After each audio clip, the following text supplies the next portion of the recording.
Bonjour à tous et bienvenue sur ma chaîne OHPion.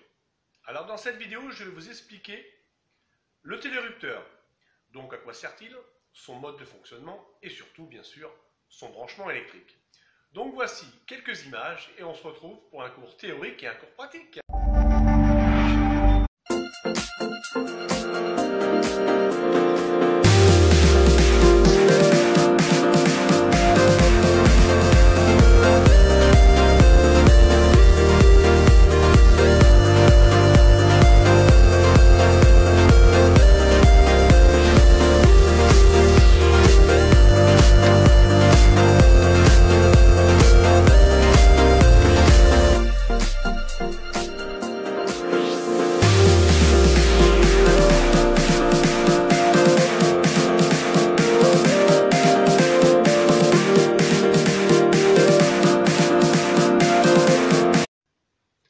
Alors, le télérupteur se comporte un peu comme un interrupteur dans un circuit électrique. Il permet l'alimentation d'un circuit, d'éclairage bien sûr, par un ou plusieurs boutons poussoirs. C'est-à-dire que ce dispositif de commande remplace un petit peu, si vous voulez, les montages du va-et-vient. Il est vrai que le montage du va-et-vient, on peut avoir que 2 points de commande.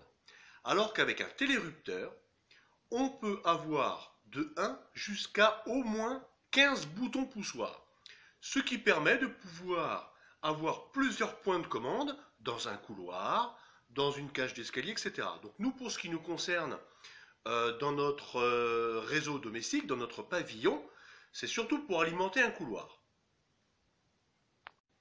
Alors concrètement ici, vous allez vous apercevoir que c'est un très grand couloir, donc l'utilisation d'un télérupteur bouton poussoir va être essentielle. Donc ici, quand je rentre dans mon couloir, donc ici j'ai installé un bouton poussoir. Si je continue ma progression, on peut s'apercevoir que j'ai plusieurs portes. Donc là, je suis obligé de remettre un point pour avoir accès à l'allumage, donc un bouton poussoir. Si je continue encore ma progression, j'ai encore plusieurs portes par là. Et là, j'étais obligé de rajouter un 3e point pour pouvoir allumer le couloir en sortant de ces pièces-là. Alors, il existe plusieurs sortes de télérupteurs. Nous avons des télérupteurs unipolaires, bipolaires, tripolaires, tétrapolaires. Ce qui veut dire que soit on coupe un pôle, soit on coupe 2 pôles, 3 pôles ou 4 pôles, etc. En ce qui nous concerne, nous, dans notre réseau domestique, on va prendre un unipolaire, donc qui est représenté schématiquement ici sur le télérupteur. Donc le pôle 1 et 2, c'est bien notre contact qui est piloté par la bobine A1 et A2. Alors sur le télérupteur, on va retrouver donc l'endroit pour brancher la bobine A1, A2 et le contact 1 et la sortie 2. J'ai un autre télérupteur d'une marque différente qui est composé différemment. Ici j'ai la bobine A1, A2, donc les branchements se trouvent sur le dessus. Et puis j'ai mon contact sortie 1 et 2 qui sont en dessous. Mais bon, ça ne change rien du tout au principe de fonctionnement et au branchement simplifié du télérupteur. Donc voici le schéma de principe du télérupteur. Donc ici, je vous ai représenté le télérupteur en pointillé. Donc on retrouve la bobine A1, A2, donc qui elle va être alimentée en 220 volts par l'intermédiaire bien sûr du bouton poussoir. Et je retrouve le contact en 1 et en 2. Donc c'est bien la bobine qui par excitation va fermer le contact, puis par une autre excitation on va l'ouvrir, et ainsi de suite. D'accord? Donc, en sortie de mon disjoncteur 10 A d'éclairage en phase neutre, je vais alimenter ma série de boutons poussoirs. J'en ai 2, 3, 4, 5. J'alimente mes boutons poussoirs. Et en même temps, j'alimente l'entrée de mon contact du télérupteur en 1. Le neutre, lui, est raccordé directement à la bobine en A2 et est raccordé aussi à la lampe ou aux lampes, bien sûr. Il ne me reste plus qu'à raccorder la sortie de mes boutons poussoirs sur l'entrée A1 de la bobine du télérupteur. Et en sortie du contact en borne 2, je vais alimenter ma lampe. Donc, quand je vais appuyer sur mon bouton poussoir, j'excite la bobine par impulsion, elle va me fermer mon contact et je vais allumer ma lampe.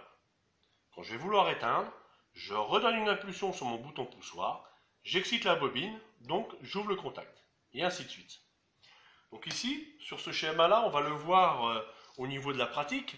Donc ici, j'alimente mon disjoncteur de 10 ampères général éclairage du couloir, par exemple. Donc ici, j'ai bien mon neutre qui est branché donc, sur ma bobine en A2, d'accord? J'ai mon neutre qui est raccordé aussi à mes lampes. Ok. Donc toujours en sortie de mon disjoncteur 10 ampères d'éclairage. Donc la phase, elle, alimente la borne 1 du télérupteur. D'accord? Donc c'est l'entrée du contact. Et j'alimente en même temps mes boutons poussoirs qui, eux, sont branchés bien sûr en parallèle. En sortie de bouton poussoir, je vais me brancher sur la borne A1 de la bobine pour pouvoir l'exciter. D'accord? Et en sortie borne 2 du télérupteur, donc la sortie du contact, j'alimente bien ma lampe. Voilà pour la partie théorie, maintenant passons à la pratique. Allez, suivez-moi.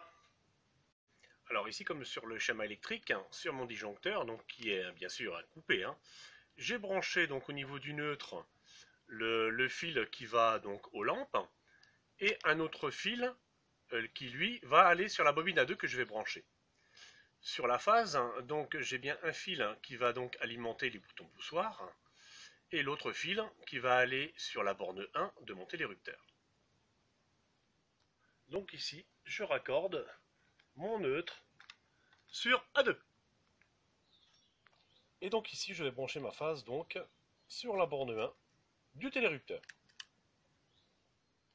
Alors ici, je retrouve donc la phase, le fil rouge de la sortie de mon disjoncteur de 10 ampères d'alimentation d'éclairage. Et je ressors ici donc du poussoir avec un fil noir.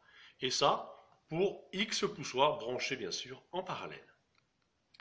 Donc sorti du poussoir avec mon fil noir, je vais venir me brancher comme sur le schéma en A1 pour aller exciter la bobine. Alors ici sur ma boîte DCL, j'ai un fil orange pour alimenter ma lampe bien sûr, avec le neutre et la terre. Et ce fil orange, je vais le retrouver au niveau du télérupteur pour le brancher en borne 2.